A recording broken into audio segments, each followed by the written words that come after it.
नमस्कार साथियों, आप सभी का बहुत बहुत स्वागत है आपके अपने चैनल मोर तैयारी पर। आज बिना देर किए शुरू करते हैं दोस्तों हॉस्टल वार्डन से संबंधित महत्वपूर्ण प्रश्नों को। बाल विज्ञान से संबंधित बहुत ही महत्वपूर्ण प्रश्न लेकर आया हूं। तो आज हम इसमें पूरे क्वेश्चन देखेंगे, लगभग 30 से 40 क्वेश्चन, जो कि आपके एग्जाम की दृष्टि से बहुत इंपॉर्टेंट है। ठीक फ्रेंड्स, और एग्ज़ाम को भी आपके ज़्यादा समय नहीं बचे, तो आप अपनी तैयारी पर जुटे रहिए। अब तो रिवीजन का टाइम है, तो आप ज़्यादा से ज़्यादा स्टडी जरूर करें। चलिए वीडियो शुरू करते हैं बिना देर किए, और आज का देखेंगे बाल मनोविज्ञान से संबंधित। इससे पहले आप सभी से गुजारिश है कि चैनल में आप पहली बार आए तो प्लीज़ चैनल को सब्सक्राइब जरूर करें, साथ ही अपने दोस्तों को वीडियो ज़्यादा से ज़्यादा शेयर करें दोस्तों। तो चलिए बढ़ते हैं वीडियो की ओर। आज का हमारा पहला प्रश्न है, बाल मनोविज्ञान के जनक कौन है? तो इसका सही आंसर है दोस्तों जीन पियाजे। सेकेंड नंबर प्रश्न है, बाल मनोविज्ञान की शुरुआत कब हुई थी? तो सही आंसर है 1840 में। नेक्स्ट प्रश्न देख लेते हैं, तीसरा नंबर प्रश्न है, विश्व में पहली बार बाल मनोविज्ञान की प्रयोगशाला किसने और कब स्थापित की? तो सही आंसर है आपका विलियम वुंड ने 1879 में जर्मनी में स्थापित की थी। चलिए देखते हैं चौथा प्रश्न, किस विद्वान ने बच्चों के अंतः क्रियाओं को उनके विकास का मूल आधार माना है? तो इसका लेओ वागोत्स्की ने किया है। चलिए देखते हैं नेक्स्ट प्रश्न, 5 नंबर प्रश्न है, किस विद्वान ने नैतिक विकास की अवस्था सिद्धांत का प्रतिपादन किया? तो सही आंसर है लॉरेंस कोहलरबर्ग ने किया है। चलिए नेक्स्ट प्रश्न देख लेते हैं। 6 नंबर प्रश्न है, पियाजे के अनुसार बच्चा किस अवस्था में अपने परिवेश की वस्तुओं को पहचानने एवं उनके विभेद करने लगता है? तो करेक्ट आंसर है दोस्तों पूर्व संक्रियात्मक अवस्था में। नेक्स्ट 7वां नंबर प्रश्न है, पियाजे ने किसी बच्चे के विचार में नए विचार के समावेश हो जाने को क्या कहा है? तो इसका करेक्ट आंसर है सातमीकरण। सही आंसर है दोस्तों सातमीकरण कहा गया है। नेक्स्ट प्रश्न है 8 नंबर प्रश्न है, बच्चों में आधारहीन आत्म चेतना का संबंध उनके विकास के किस अवस्था से संबंधित है? तो करेक्ट आंसर है किशोर अवस्था से संबंधित है। नेक्स्ट प्रश्न की ओर बढ़ते हैं। 9 नंबर प्रश्न है हमारा।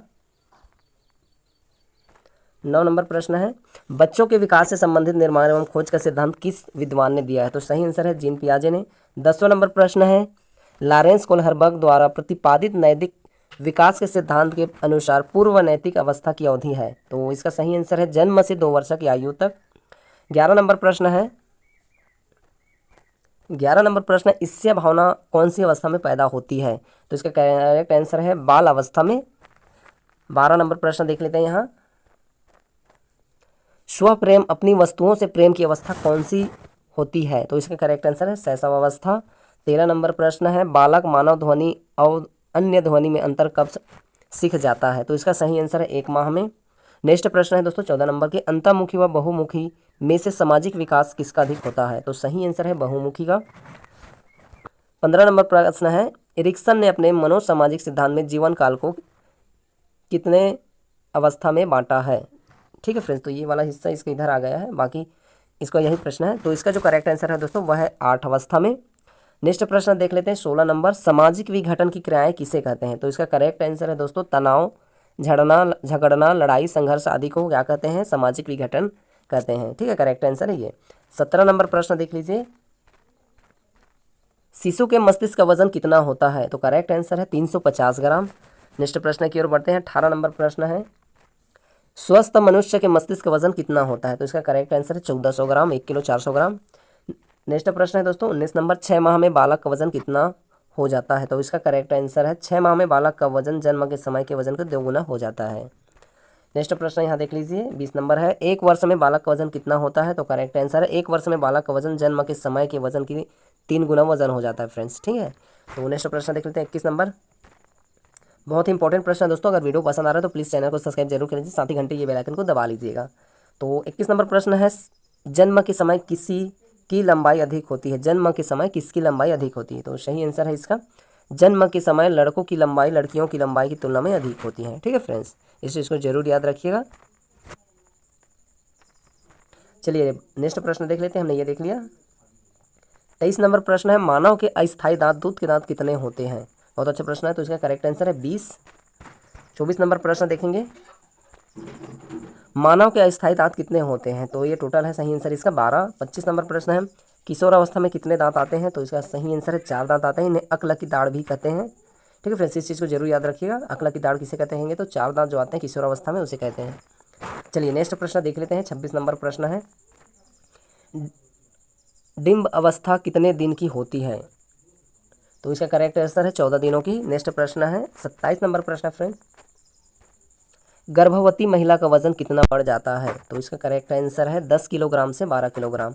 28 नंबर प्रश्न है, जन्म के समय बालक का वजन कितना होता है? तो इसका करेक्ट आंसर है 2 किलो 700 ग्राम या 7 से लेकर 7.5 पाउंड होता है फ्रेंड्स। 29 नंबर प्रश्न है, अंधों के लिपि के जनक कौन है? तो इसका सही आंसर है लुई ब्रेल। नेक्स्ट प्रश्न 30 नंबर प्रश्न देखेंगे। 30 नंबर प्रश्न है, नर्सरी पद्धति के जनक कौन है? तो इसका सही आंसर है दोस्तों मारिया मॉन्टेसरी। 31 नंबर प्रश्न है, भूल एवं प्रयत्न सिद्धांत किसने दिया? तो इसका करेक्ट आंसर है थॉर्नडाइक ने। 32 नंबर प्रश्न है, अनुकूलित अनुक्रिया या क्लासिक अनुबंध सिद्धांत किसने दिया? तो इसका सही लाव ने। नेक्स्ट प्रश्न 33 नंबर, क्रिया प्रसूत अनुबंध सिद्धांत किसने दिया? तो इसका करेक्ट आंसर है स्किनर ने। 34 नंबर प्रश्न है, जीन पियाजे किस देश के निवासी थे? तो इसका सही आंसर है संज्ञानात्मक है। और 35 नंबर प्रश्न है, स्कीमा सिद्धांत के जनक कौन है? तो इसका सही आंसर है जीन पियाजे। नेक्स्ट प्रश्न देखेंगे। 36 नंबर प्रश्न है यहाँ, कुल्हर किस संप्रदाय के समर्थक थे? तो इसका सही आंसर है संज्ञानवादी। 37 नंबर प्रश्न है, वह कौन सी जगह है जहाँ बच्चों के संज्ञानात्मक विकास को सबसे बेहतर तरीके से परिभाषित किया जा सकता है? तो इसका सही आंसर है दोस्तों वह है विद्यालय एवं कक्षा में। 38 नंबर प्रश्न है, बच्चे दुनिया के बारे में अपनी समझ या सृजन करते हैं, इसका श्रेय किस विद्वान को दिया जा सकता है या किस विद्वान को जाता है? तो इसका सही आंसर है जीन पियाजे को। 39 नंबर प्रश्न है फ्रेंड्स, शिशु अपने एवं अपने संसार के बारे में अधिकांश बातें खेल के माध्यम से सीखता है, वह किस विद्वान ने कहा है? तो इसका सही आंसर है दोस्तों यह कथन स्ट्रिंग ने कहा है। 40 नंबर प्रश्न है, विकास कभी न समाप्त होने वाली प्रक्रिया या विचार किससे संबंधित?